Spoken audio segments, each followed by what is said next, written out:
You must be a lot older than I am, because in the 80s, I was wearing parachute pants and one diamond studded glove and my Air Jordans.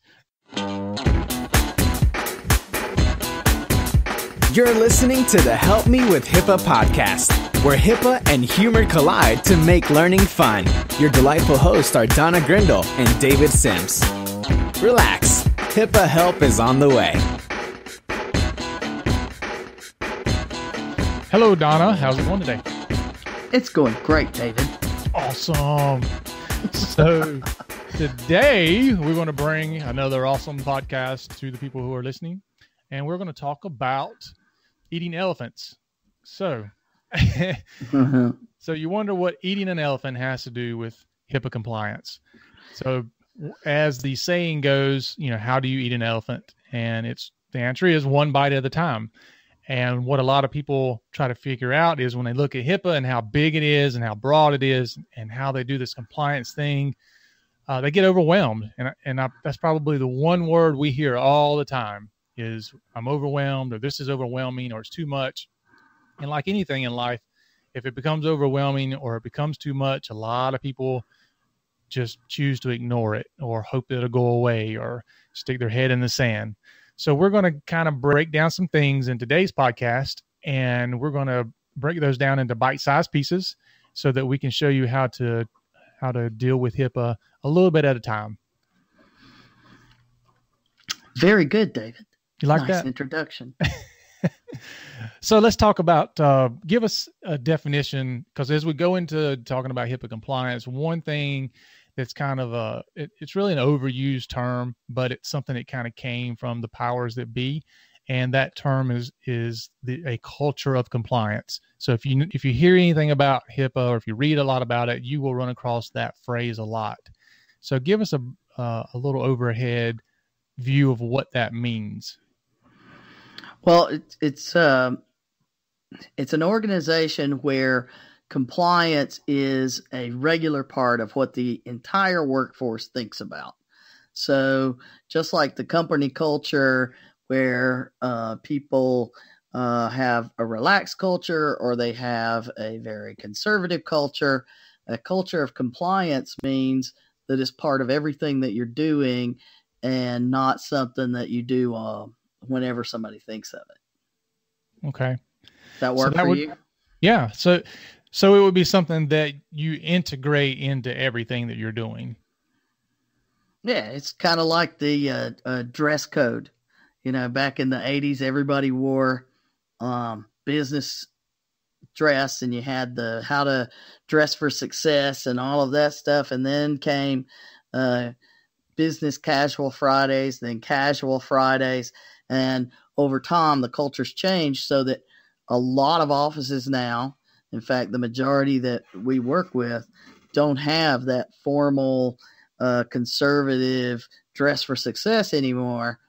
So you can see the transition can occur if we go from the stiff, we're not paying attention to HIPAA as our dress for success, to the relaxed area where everybody knows to not wear ragged clothes, they wear nice clothes. There's your culture of compliance, is everybody focuses on doing the right thing and not pushing the envelope too far or not enough. You must be a lot older than I am, because in the 80s, I was wearing parachute pants and one diamond studded glove and my Air Jordans and my Pumas. Don't wear any business casual, nothing. Yeah. I remember the excitement over casual Fridays. And around we go. So a culture of compliance is when an organization thinks that compliance is important enough that everyone keeps it in the forefront as part of doing their job. And what's at least one of the things I think of when I think about keeping things in the forefront, what do you think is one of the best ways to keep it in the forefront? Well, you encourage everybody to talk about it regularly. So bring up a question, shoot out a question to the group from time to time, and that will get the ball rolling where they're thinking about it and talking about it. Okay. But then the other big thing is that it needs to come from the top down. Right. If senior management isn't pushing it and not focused on it, you're never going to have a culture of compliance. Right. Would you say that training, and I'm not talking about the annual training that everybody does, but just training on an ongoing basis is something that should be implemented? Yeah, because you see a total difference in the way everybody does it. It gets it back in their mind. Mm-hmm. It makes you think about it again. So, the things that you have to do at year end, you write those up so that you'll remember to do them. But the things that you have to do every single day, you don't have to have a checklist for that. And that's the difference between making it part of your day-to-day job and treating it like you do a one and done kind of thing. Yeah. I think one mistake I see a lot of times, and it's not just in healthcare, but they'll take like HIPAA training, for instance, and they'll bundle that in with their bloodborne pathogens training and their office administration training. And basically they'll have an 8-hour day that they lock the office doors and they do all this training, and nobody is listening past probably the first 45 minutes of the day anyway. And it really becomes just a formality of going through the motions and, signing off on, oh yeah, we did our annual HIPAA training. We did our annual this kind of training. And so you really don't create any kind of culture of anything other than, oh gosh, it's time for our annual training day. And people just kind of hate it. That's you check the box. Right. So yeah, I think that training well beyond the annual stuff, but just, whether it's weekly or monthly, and it could just be 5 or 10 minutes, but just something that keeps it top of mind. There's no way you're going to build a culture of anything if it's just something that's only done every once in a while. Yeah. If you think of it as your car maintenance, the oil changes, you're going to do those every so many thousand miles, and that keeps the car running. And then you do the big stuff, depending on your vehicle, every 50,000 miles, 75,000, something like that. And that's where you make that big investment and you do a big day of training. But if you don't do those regular oil changes, you're right. No, it's checking the box and getting it done. So think of driving your car, only doing maintenance on your car on those big maintenance time frames, and see how long your car will last.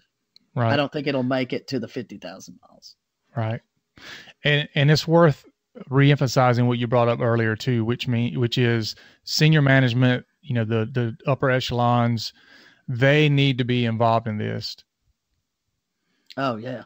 Because the minute that you don't have their support, it means that your compliance efforts are going to get put to the side because the things they support become more important. So if it's not important to them, it's not going to be important to the staff. Right. Right.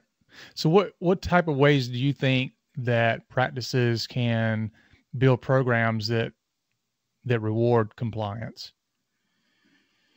Well, the law requires that you have sanctions.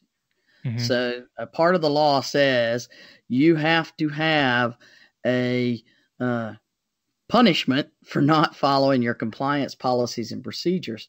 The law doesn't say that, that whole reward-based achievement is required. So it becomes something that it varies based on your environment and your culture. So for some people, they may create an environment where you're doing quarterly giveaways to everybody that passes a HIPAA quiz. So they put everybody's name in if you passed, and they pull out a giveaway for a $50 gift card or something like that. So the rewards for the compliance activity, it can be done on a quarterly basis. And we're even developing some things and looking at things for using gamification as a reward system, because people just get excited when they have a new badge, Oh yeah. So it doesn't have to be a complicated thing. It can be, you're the superstar, you're the sergeant, you're the lieutenant, that kind of ranking. So people also know who actually understands HIPAA, so they know who to ask sometimes, Right. And And so those kind of reward systems, again, is going to depend on your culture.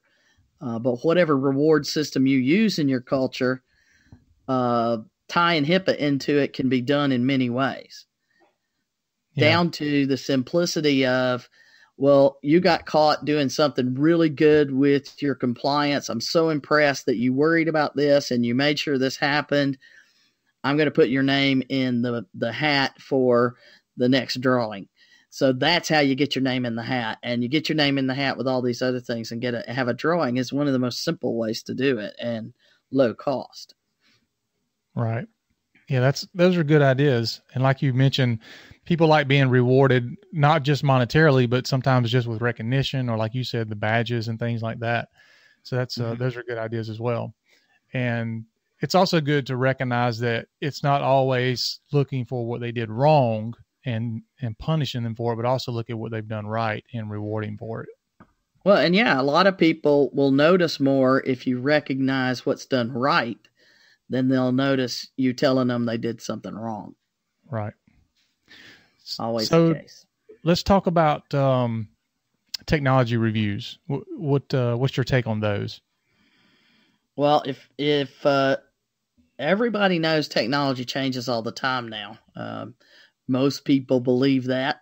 We have learned it long ago because we're tech people. But even my 80-something-year-old father-in-law is like, it changes all the time. I can't keep up. Well, if it changes all the time, that means you have to stay up on top of all of the things that could be changing and could be going on in your environment. And you never know what could hit you. So if you're not constantly reviewing your technology and every time you load a big software update or you have to do any kind of new equipment, that's the time to make sure you review in detail. But every month you should have a plan of what you're keeping an eye on, or your IT company should help you with it. Right? Right. They should. Yeah, they should. Yeah, they should. So that's definitely an area where covered entities and business associates can lean on for assistance if they have an IT company that also knows compliance. Mm-hmm. Well, if you have a HIPAA compliant IT company, they often have services that meet a lot of your documentation and review requirements. And it certainly is a whole lot faster for them to do it than you to do it right. Mm-hmm. Maybe we can do another podcast one day around that, like how to know or how to find HIPAA compliant IT, because I think that's a big important factor within a covered entity or the practice or a business associate to really just make sure they have somebody else to lean on. Well, and to know if they really are HIPAA compliant versus the ones that just tell you they're HIPAA certified and they don't have anything else to go with that. They're HIPAA ready. HIPAA ready. They're ready for it. They don't know when they'll get to it, but they're ready for it. Yeah. Let's talk about, are we done talking about the culture of compliance part? Because I'm going to move on to a little bit different area. Yeah. The only other thing to make a point of there is going back to the sanctions is it's important that the sanctions apply the same across the board. So if an employee sees a manager breaking the policy and procedure rules and that manager isn't sanctioned the same way an employee would be, or even up to the owner, then again, you've totally ruined your compliance applicability and whether or not it's actually going to work long term. Because if you've got people violating it, your policies and procedures, that is, eventually that's going to come back to bite you. Mm-hmm. So keep in mind that it needs to be applied across the board, or you affect employee morale and you affect your entire culture of compliance in their ability to protect the PHI the way you're ethically and legally obligated to do. Right. So now we can move on. So let's move on. Actually, we're going to kind of move on by moving back. Hey, like that? Okay.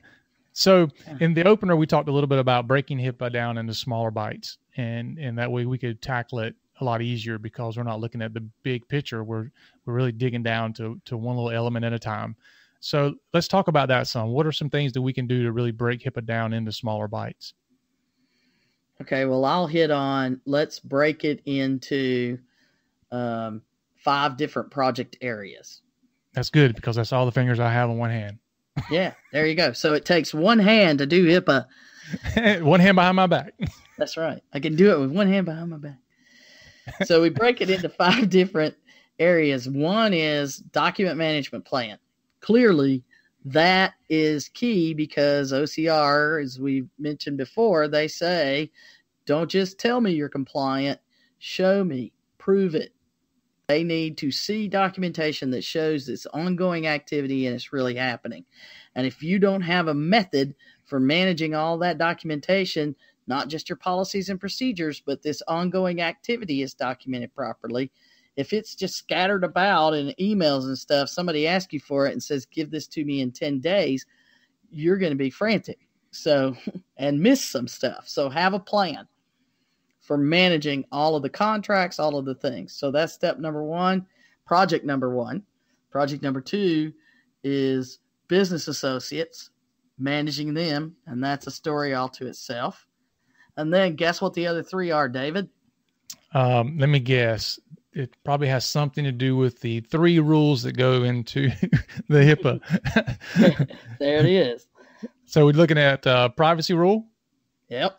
breach rule, Yep. and a security rule. So you have a plan for each one of those. So break your entire HIPAA into those areas of what you got to worry about. Technically, for some of you, you may need to, in a bigger organization, put in a 6th one that's simply just for training. But for most smaller entities, the training can be across everything. Mm-hmm. So you have a little bit in everything. So there you go. One hand management of HIPAA. All right. So I'm going to recap those. So the first one is, and you can make this your pinky or your thumb, doesn't matter. So your first one is documentation management. So this little piggy went to market. This is where I like to use my most favorite phrase. If you don't document it, it didn't happen. Exactly. That's why we didn't document a lot of things, because we didn't want them to happen. You can't prove it.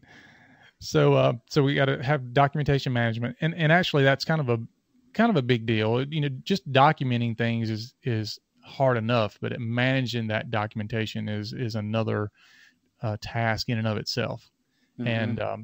And so talk just a minute on some ways that documentation management can happen. You don't have to dig deep, but just, you know, what do you see normally happen? Are there tools out there that you can do it with, or are most people just using pen and paper, or are they using, you know, spreadsheets? How are practices normally doing this?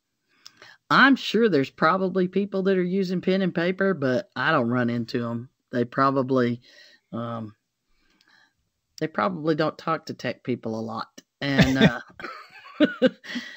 a large number of people use, if they have a document management system of folders that they've created on their servers, they will set those up and use it to store things.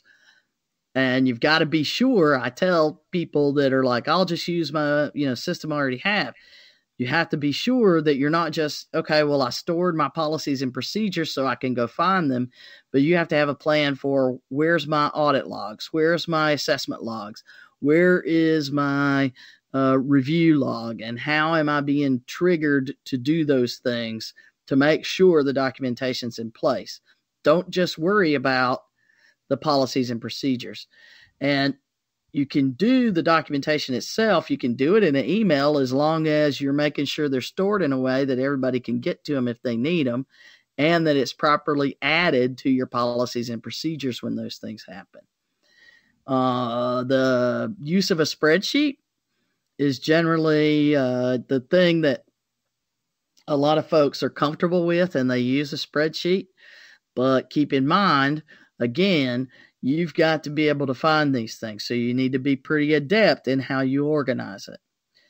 There are tools that are available. There's online tools. There's tools that are simply document indexing tools. You can use those. There's tools that are designed specifically for compliance, and we use one of those that is designed specifically to work with our compliance requirements and stores documentation, and kind of spoon feeds you a little bit more and steps you through what you should do when things happen.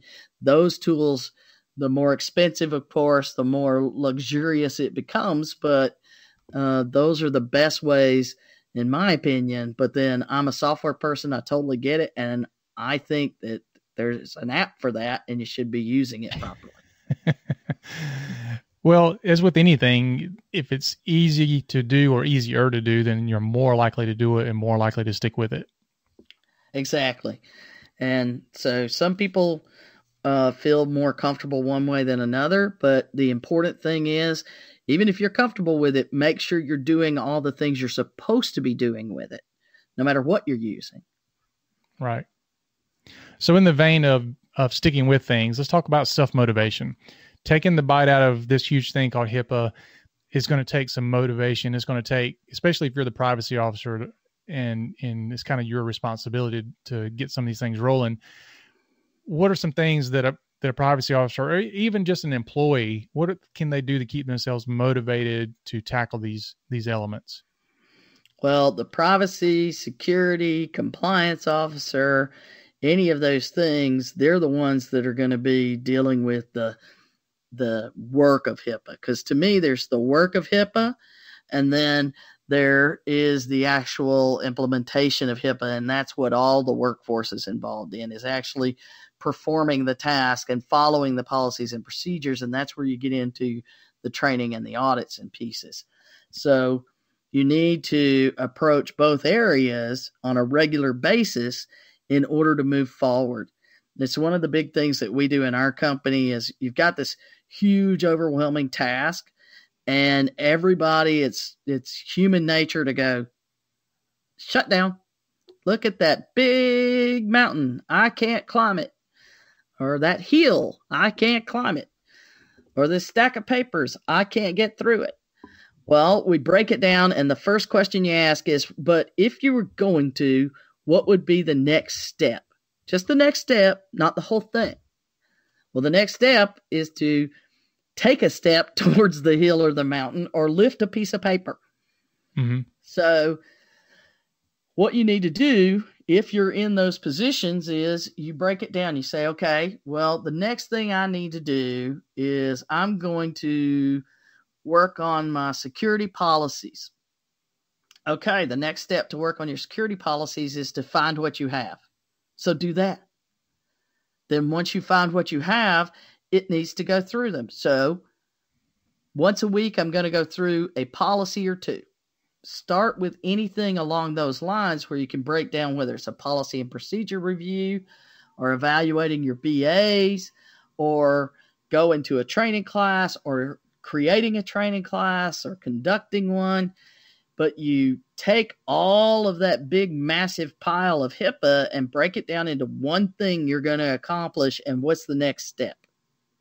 Right. So if you make yourself do that every week, which is why we tell people they need a project management system of some sort, whether you're doing it in a spreadsheet, or you're using a tool that's a project management tool, or compliance software that has task management built in. Any of those things will work as long as you build this plan and then you just follow the tasks. Don't try to remember it. Don't try to make it up every time. Break it down into what is my next step and decide when you're going to do it. Right. So instead of waiting, like I see some people doing, they call me up and it'll be like, hey, we found out that we are not HIPAA compliant. You think we can get this done, by the end of the month? I know. I love that. How long will it take me to be HIPAA compliant? You understand that it never ends. HIPAA compliance is never just done. There's no stake in the ground of the end. it's done. It's just never going to happen. So that is always one where you're like, well, Yeah. I got nothing. How long It'd is be it like, going to take that snow to melt? yeah. I guess it would be like eating. I mean, how long is it going to take me to get to the point where I don't have to eat anymore? Well, never, unless you want to die. Never again. Yeah, you have to continue to do it. So That's probably a bad eating the analogy. elephant one bite at a time. Yeah. So, what about allocating time to complete each task? One thing that it can also be overwhelming is how much time is this going to take? Just like you just mentioned, people want to know, how long is it going to take me to get there? How much time should somebody dedicate to that daily and or weekly task to keep themselves on track with the reviews and the auditing we just discussed? I don't know about you, but we generally recommend, if you can start with committing 1 hour a week, 2 hours a week, something where you commit that 1 hour a week is going to be dedicated to HIPAA, and you have it on your schedule and you plan your schedule around it. It's not like I'll do it when I get to it kind of stuff. Just like payroll is something that you're going to do regularly. Accounts receivable management, you're going to do it regularly. Those things get on your schedule. They have to be done, and you make sure you do them. HIPAA should be the same way. Mm-hmm. Yeah, and 1 hour a week is not, it's not a lot. It's not bad. It's not like, somebody's got to block off an entire day to deal with writing a policy or doing some type of audit or review. Well, and you got to remember that 1 hour a week is one bite of the elephant. Mm-hmm. So it's not like it's going to go away quicker that way.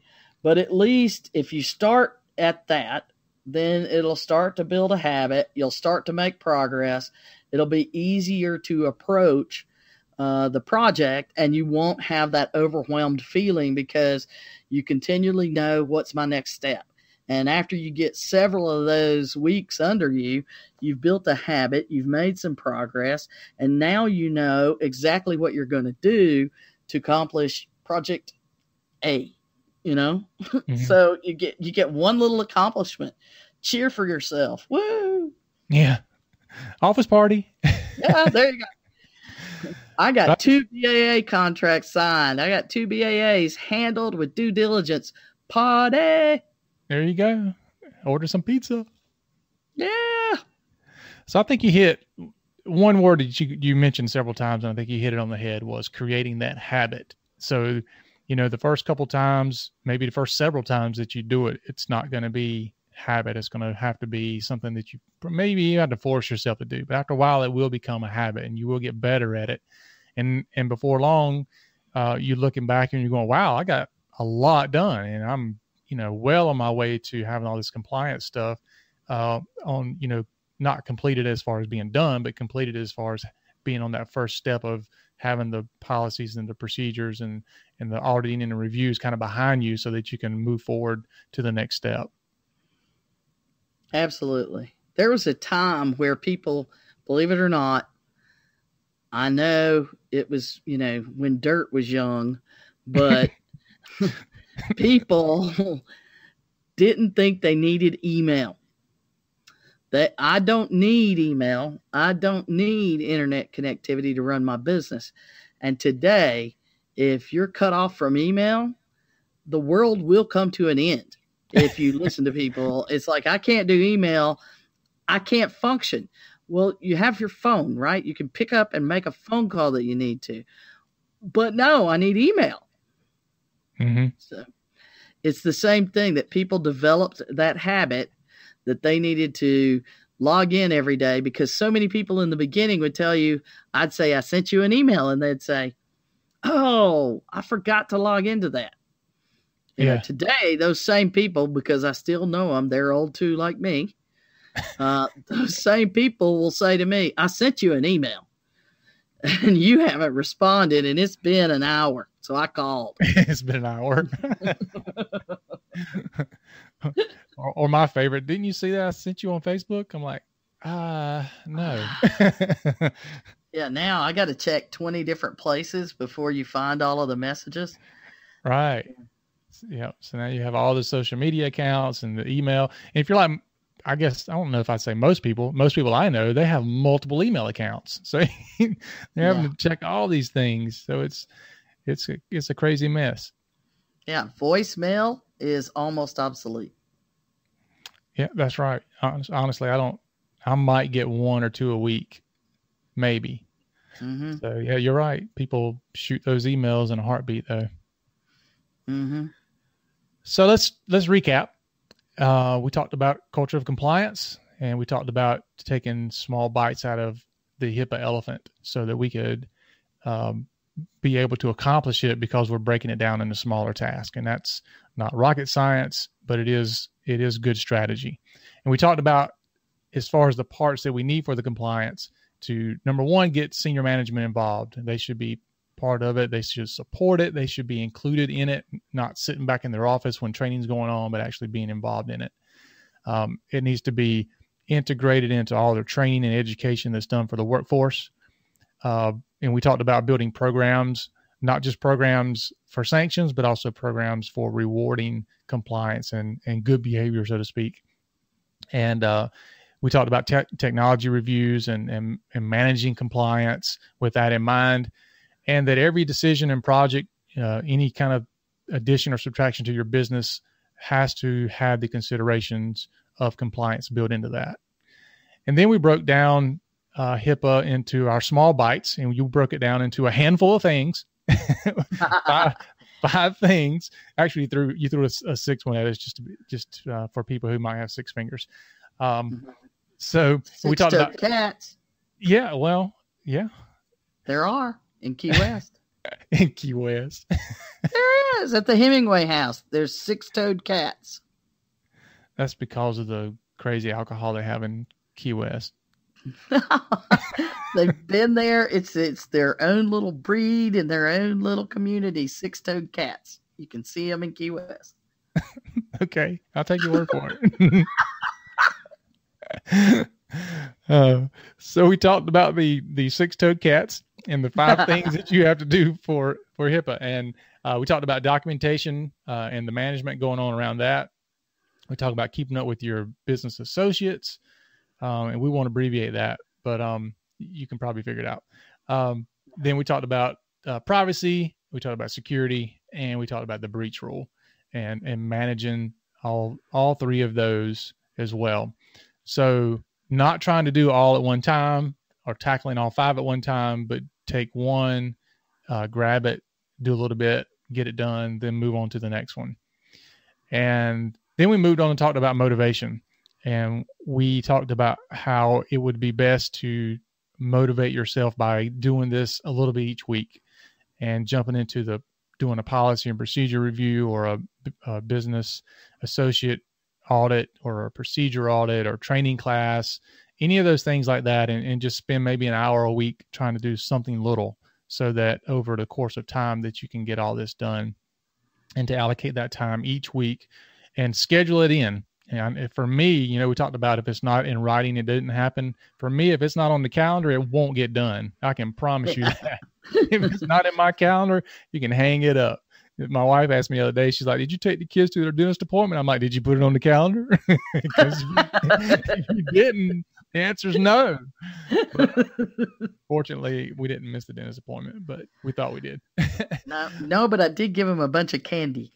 Yeah, like, I don't need a dentist appointment. Just So the big thing that we wanted to, I guess, draw to a conclusion here is that HIPAA is big. HIPAA is overwhelming, as we mentioned, but it can be done, and it can be done by simply doing it a little bit at a time, and always move forward doing your compliance. Don't keep going back and saying, oh, I didn't do that right, or I need to go back and review these things again and again and again because maybe you saw your friend down the road gave you some of their policies and you want to go back and revamp your whole system because somebody showed you a different way to do it.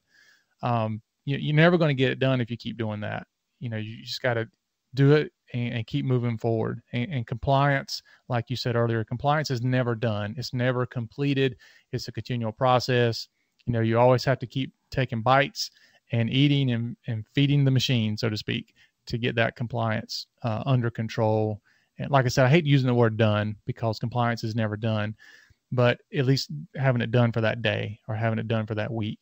And if you're in executive management, or if you're the privacy officer or security officer, when your employees or your peers see you doing that on a consistent basis, they're going to follow suit. They're going to do exactly what you're doing.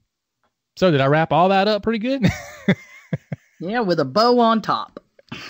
Awesome. So there shouldn't be any questions about what we covered. None at all. But if there are, feel free to email them. Yeah.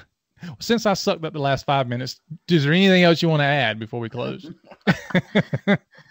No, I'm good. I took good notes. I had all that written down. You've been listening to the Help Me with HIPAA podcast, hosted by Donna Grindle and David Sims. The show created to help you with HIPAA. For more information or to ask us a question, visit our website at helpmewithhipaa.com. Neither Donna Grindle or David Sims are attorneys, and they do not offer binding legal advice concerning regulatory compliance. The information in this podcast should not be relied upon or construed as legal advice in any way. Consult your attorney for legal advice concerning compliance with HIPAA regulations.